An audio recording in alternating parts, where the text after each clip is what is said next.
Tinututukan sa anibersaryo ng Universal Declaration of Human Rights ang kahalagahan ng pagprotekta sa karapatan ng mga marginalized groups na kinabibilangan ng indigenous people community. Yan ang ulat ni Alisa Insigne ng IBC. Bigyang pansin ang mga katutubo. Iyan ang panawagan ng indigenous people community sa pamahalaan kaugnay sa human rights violation sa kani-kanilang mga lugar. Ayon kay Mario Campos na isang manobo at Vice President ng Agusan del Sur Indigenous Peoples Youth Organization, mahalaga na tutukan at protektahan ang kanilang karapatan laban sa iba't ibang pang-aabuso.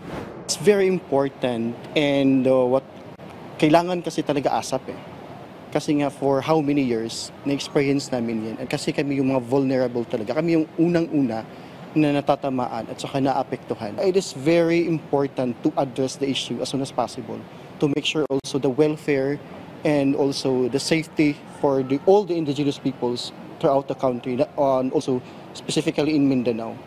Karaniwang pamamaslang ang kinatatakutan ng mga IP sa bansa dahil sa land grabbing sa kanilang ancestral domain o lupaing ninuno. Lagi na pong pinapatay So killings talaga? Yes, killings po talaga.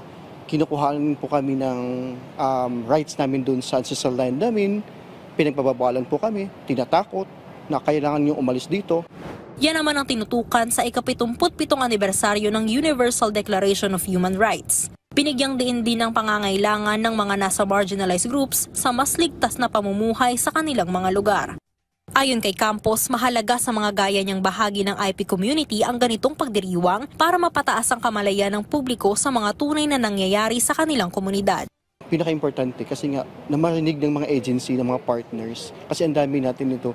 At the same time, the human rights, the Department of Justice, and of course, the Office of the President should take action on this program. Kasi bigyan din naman kami ng pansin. Kasi lagi na lang po kami nasa huli, nasa pinakabababa. Minsan wala nga kaming pansin. And it is very important na sa umaten sa ganitong magiging participative kami kasi also to bring up the issues and concerns that we are facing in our community. Sa ngayon, panawagan nila na magkaroon na ng kapayapaan at matigil na ang human rights violation sa kanilang tribo.